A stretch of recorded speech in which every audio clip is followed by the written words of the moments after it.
며칠 전에 대한항공 오너 일가의 관세 포탈 의혹에 대해서 전해드린 적이 있는데요. 구체적인 정황이 나왔습니다. 자, 대한항공이 총수 일가의 물건들을 어떻게 가지고 들어왔을까에 대한 궁금증이 있었는데 항공기 부품으로 위장했다라는 이야기가 나왔죠. 예, 그렇습니다. 이 항공기 부품을 우리가 이제 그 ACPART라고 하는 그런 그 용어를 사용을 하는데요. 네.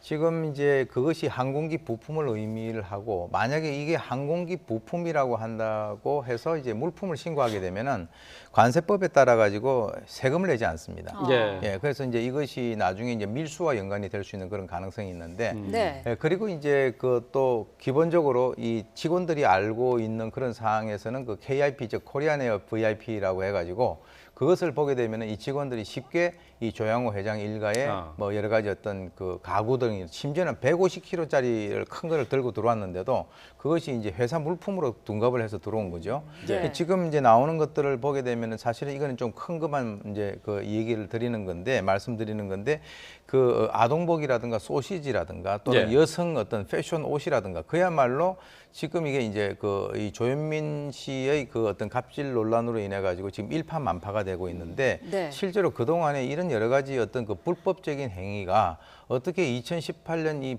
벌건 대낮에 지금까지 계속될 수 있었는가라고 하는 그런 측면에서 상당히 이제 충격적인 것이죠. 이거는 또 다른 차원인데요. 그렇게 갑질을 하는 그 일가들이 또 한편 뒤쪽으로는 그 국가의 코리안 에어라고 하는 그 코리안이라고 하는 것을 달고 거기에다가 일가의 여러 가지 어떤 그 개인적인 사욕을 채우기 위해서 밑에 있는 그 직원들을 불법을 저지르게 그렇게 그 강요를 했다라고 하는 그런 차원에서는 상당히 문제가 있어 보입니다. 네. 자, 항공기 부품이라고 속여서 물건들을 총수 일가가 필요한 물건들을 이제 들여온 건데요. 이거 뭐 조세 포탈이 문제가 아니라 사실상 밀수가 아닌가 싶어요. 근데 이 정도 되면은 어떤 처벌이 가능한 겁니까? 밀수입죄가 됩니다. 물론 관세 포탈죄도 되고요. 네. 밀수입죄가 되면 5년 이하의 징역에 처해질 수 있습니다. 그래서 1,500만 원 이하의 벌금도 있고 합니다. 그래서 또 이제 그 벌금도 내야 되는데요. 그 관세액의 10배 하고 이 물품가 중에서 높은 거, 그러니까 물건 금액이 하고 그다음에 그 관세액이 있지 않습니까? 그 10배를 두 개 비교해서 높은 쪽으로 잘못하면 그러니까 물건 자체를 다 뺏깁니다. 그런데 벌금도 내야 되고요. 네. 또 경우에 따라서는 뭐 벌금이 아니면 추징금도 내야 되고 하여튼 상당히 무거운 처벌을 받습니다. 그러니까 그러면 먼저 어떤 것들이 들어왔는지 그 물건부터 파악하는 게 먼저겠네요. 그렇죠. 물론 이제 밀수입이 됐다면 이제 5년 이하의 징역이나 1,500만 이하 벌금이 되는 거고, 그 다음에 물건에 어떤 건지에 따라서 벌금 액수가 이제 크게 달라질 수 있죠. 뭐가 들어왔는지를 이제 파악해야 되는데 뭐 그 명품 같은 것도 계속 들여오고 뭐 그랬다는 얘기는 있습니다. 네. 이 부분에 대해서 대한항공 측의 입장이나 해명 같은 게 나온 게 있습니까? 대한항공 측에서는 뭐 그렇게 특별하게 총수 일가를 보호하는 것 같아요, 사실은. 그래서 물론 대한항공 3개 노조가 있습니다. 그 노조가 입장은 발표했었는데 그것도 이 총수 일가를 지금까지 상당히 알면서도 이것을 태클을 걸지 않았던 정황이 분명히 드러나고 있고요. 다만 이제 이 사건이 크게 불거지자 아마 이제 그 노조 쪽에서도 나름대로의 어떤 성명을 내는 것 같긴 한데 그렇다고 해서 이 대한항공에 대한 강력한 어떤 성토 이런 것들은 못하는 것 같고, 다만 이런 말을 했습니다. 그 조현민 같은 경우 그 경영에서 물러나야 되는 게 아니냐, 물러나라 이런 얘기는 지금 하고 있는데요. 아무래도 이제 이 지금 밀수입이라든지 하여튼 뭐 이 갑질이라든지 그래서 국위를 떨어뜨리고 있는 사람들은 경영에서 물러나야 되지 않을까, 이런 얘기는 나오고 있습니다. 지금 뭐 한진그룹 뭐 총수 일가에 대한 폭로가 지금 계속되고 있어요. 근데 이런 가운데 이제 중심에 이제 좀 약간 벗어나 있었지만은 새롭게 등장하고 있는 게 지금 조현민 전무의 모친 이명희 이루재단 이사장의 갑질 폭로에 대한 부분입니다. 이게 지금 항공사 직원뿐만 아니라 기사한테서도 나왔었고 또 이번에 또 다른 직원으로부터도 또 폭로가 있었어요. 사실 이제 본인은 그것에 대해서 이제 수긍을 하기는 쉽지 않겠으나 지난번에 그랬지 않았습니까? 조현민 씨의 그 고함 지르는 내용에 대해 가지고 날짜를 밝히지 말아 달라라고 이제 그 녹음 녹취한 거 있잖아요.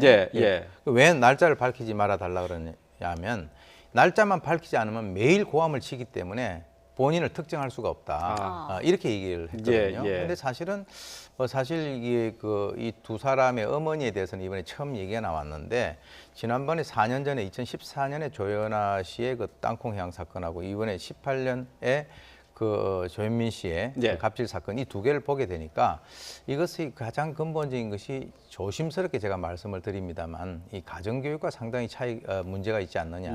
어머니의 여러 가지 것이 근본 원인이었다라고 하는 것을 이번에 이제 밝힐 수 있는 그런 내용인데요.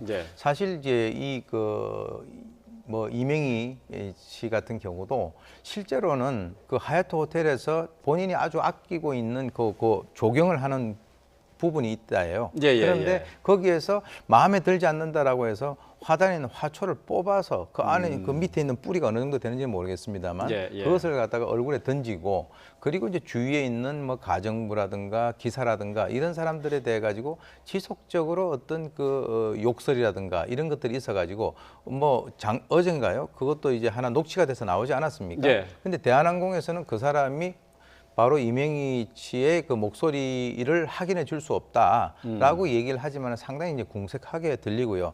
사람이 화가 나다 보면 한두 번 실수를 할 수는 있는 것이라고 보는데 사실 이번 케이스 같은 경우는 아주 일상적으로 이루어져 왔다. 그런 차원에서는 이제 이 딸 둘과 그리고 이제 아들도 이제 좀 문제가 있었었는데 이 세 명과 어머니가 상당히 이제 좀 연관이 돼 있다라고 보고요. 제가 볼 때는 가장인 그 바로 조양호 회장도 여기 책임에서 벗어날 수가 없다라고 저는 생각을 합니다. 이명희 이루재단 이사장 같은 경우에는 뭐 대한항공이나 한진그룹에는 그 직함이 없지 않습니까? 그런데도 집안일에 이 직원들을 그 동원을 하기도 하고요. 호텔 조경을 이렇게 직접 관리하고 이런 부분도 사실 문제가 되는 거 아닌가요? 글쎄 말입니다. 많이 뭐 관여를 했다고 그래요.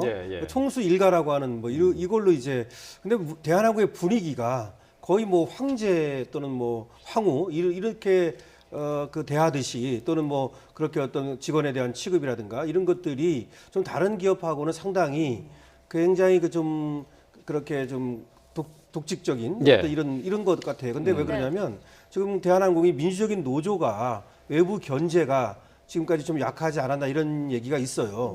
왜냐하면 지금 노조가 제대로 민주적으로 건설적인 이런 노조가 있었다면 저렇게 할 수가 없는 거거든요. 그래서 이제 그렇게 돼 있는데 어쨌든 그 와중에 이명희 씨가 마치 어떤 직함을 갖고 있지 않음에도 불구하고 거기에 어떤 그 총수가 되는 양, 대표가 되는 양 이렇게 이제 행동을 했다는 것이죠. 그 이명희 이사장과 관련해서 이제 폭로가 나온 내용들을 보면은 앞서서 이제 조연아 전무나 또 조현민 전무 같은 경우에 고성을 지르고 물건을 내던지고 하는 게 좀 유사하게 닮아 있다는 것을 좀 이렇게 유추해서 볼 수가 있어요. 그 짐작이 되는데 이런 행동은 일종의 어제 분노 조절 장애라고 볼 수 있지 않을까요? 그 집의 이제 분위기가 주로 이제 마음에 들지 않으면은 본인이 참지를 못하는 거죠. 지금 이제 보도된 바에 의하면 그 임원들에 대해서 뭐 무릎을 뭐 발로 뭐 찼다든지 하는 이런 여러 가지 것들은 사실 한 40년 전에 뭐 군에서 이 병사들끼리 아주 뭐 어떤 나쁜 습관으로 하는 그런 것인데 여성에 의해서 임원이라고 하면은 사실은 어떻게 보면 하얏트 호텔이라 그러는데요. 그 호텔의 임원이라 그러면 뭐 나이나 이 가장이라든가 어떤 지위라든가 이런 그런 분들이 그런 어떤 그 대우를 받는다라고 한다면 나머지 분들이 어떤 대우를 받을 것인가를 우리가 추측하는 것은 어렵지 않거든요. 아까 말씀하신 대로 두 딸이 하는 여러 가지 것들이 엄마랑 유사한 것이 아니라 거의 동일하다는 거죠. 그렇다면 엄마가 저렇게 만약에 딸이 어떤 그런 행동을 하게 되면 어머니 아버지가 어렸을 때부터 아주 혼을 낸다든지 그렇게 된다면 저 나이가 돼가지고 저렇게 할 수가 없어요. 불가능합니다. 그래서 결국은 저것은 이제 아주 기본적인 그 얘기긴 합니다만 가정교육으로 다시 귀결되는 그러한 그 상황이 되겠죠. 자, 또 조현민 전무가 미국 국적이지 않습니까? 이 미국 국적이기 때문에 사실 그 사내 이사를 6년간 맡은 것에 대해서도 불법인지 아닌지에 대한 그 논란이 계속되고 있는데 여기에 더해서요, 이 미국 국적을 유지한 채 경영권을 상속을 받으면은 불법이 될 수 있다 이런 전망이 나오고 있다고요. 항공안전법 10조에 보면은 그 지분 주식의 2분의 1 이상은 소유할 수 없게 돼 있어요. 네. 사실상 지배할 수 없게 돼 있고요. 이제 만약에 상속을 받아서 이 주식의 2분의 1 이상을 이제 받는 거, 이거는 이제 안 되죠. 네. 지금도 한 2.30%의 주식을 갖고 있어요. 근데 이제 앞으로 더 많은 주식을 받아서 뭐 사실상 지배하는 이런 정도까지는 갈 수 없다 이런 얘기가 되고 있는 것이죠. 예. 네. 그 절반 이상 넘어가지 않으면은 상관은 상관없습니다. 거죠? 그 정도 받는 것은. 지분을 뭐 몇 프로 더 받는 거 이런 건 상관없습니다. 네. 알겠습니다. 자, 대한항공 한진그룹의 총수 일가와 관련된 추문이 계속해서 터지고 있는데요. 관련 내용들을 살펴봤습니다. 오윤성 순천향대 경찰행정학과 교수 강신업 변호사와 함께했습니다. 고맙습니다. 고맙습니다.